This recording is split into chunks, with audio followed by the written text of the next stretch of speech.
प्रमुख कवि, उसमें हम पिछले वीडियो में चर्चा कर रहे थे घनानंद आलम बोधा के बारे में चर्चा की थी। उस चर्चा को आज आगे बढ़ाते हैं।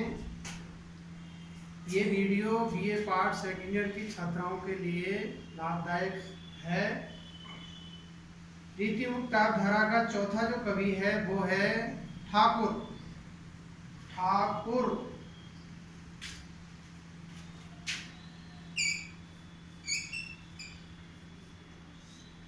और इनकी जो कृति है वो है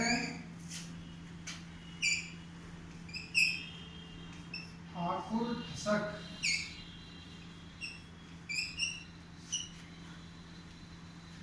ठाकुर का जन्म 1766 ईस्वी में ओरछा में हुआ था। मृत्यु संवत 1880 यानी 1823 ईस्वी में हुई। इनकी कविताओं का संग्रह ठाकुर ठसक के नाम से प्रकाशित हुआ। ठाकुर ठसक।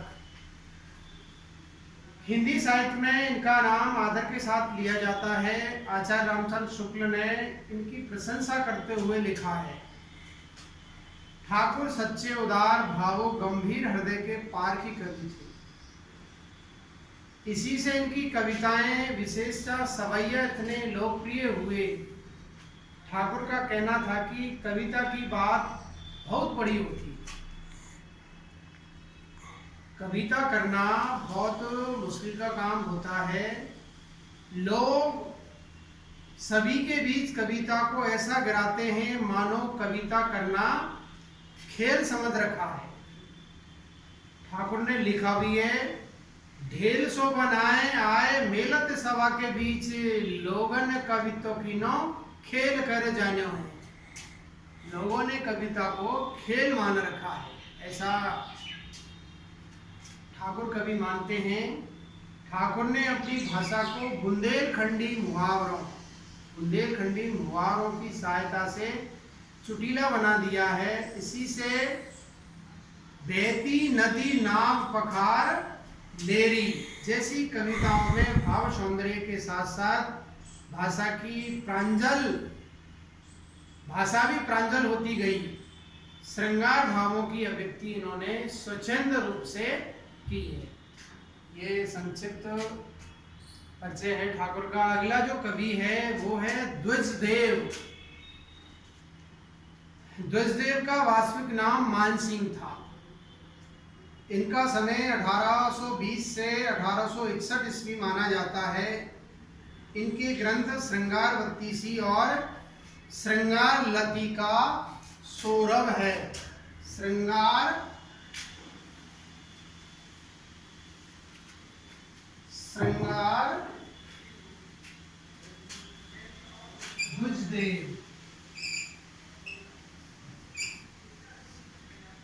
द्विजदेव की कृतियां हैं। द्विजदेव श्रृंगार बत्तीसी।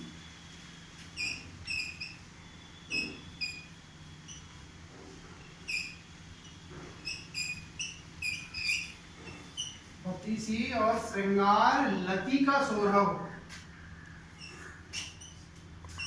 श्रृंगार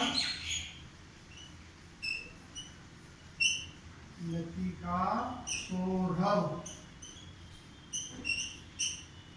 ये इनकी कृतियां हैं जिसमें स्वच्छंद प्राकृतिक सौंदर्य देखते ही बनता है। द्विजदेव ऐसे कवि हैं जो एक साथ दोनों धाराओं, रीति काल में दो धाराएं जैसे रीतिबद्ध और रीतिमुक्त, इन दो धाराओं को स्पर्श करते हैं, छूते हैं। परंपरा मुक्त रहकर भी वे परंपरा से दूर नहीं जा सके। यानी दोनों धाराओं को जोड़ने का एक कड़ी का काम इन्होंने किया है। इसलिए इनके काव्य में सौंदर्य के अद्भुत चित्र हैं और हृदय की गंभीरता भी दिखलाई देती है। इनकी श्रृंगारमयी रचना का एक उदाहरण यहाँ दिया जा रहा है। एक उदाहरण छात्राओं को बताया जा रहा है।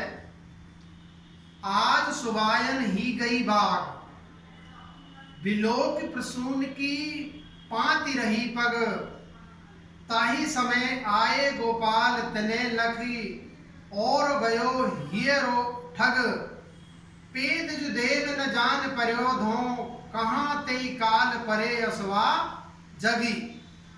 तू जो कही सीख सलोना, तू जो कही सीख लोना, स्वरूप सो मोखियान को लोन गई लग।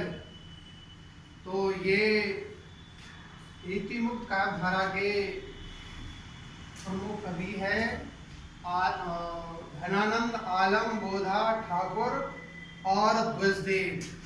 अब अगला हमारा टॉपिक है रीति मुक्त काव्य की अंतश्चेतना। रीति मुक्त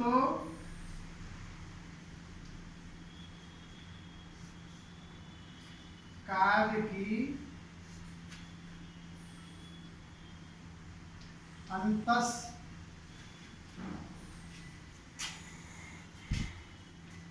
रीति मुक्त काव्य की अंतश्चेतना।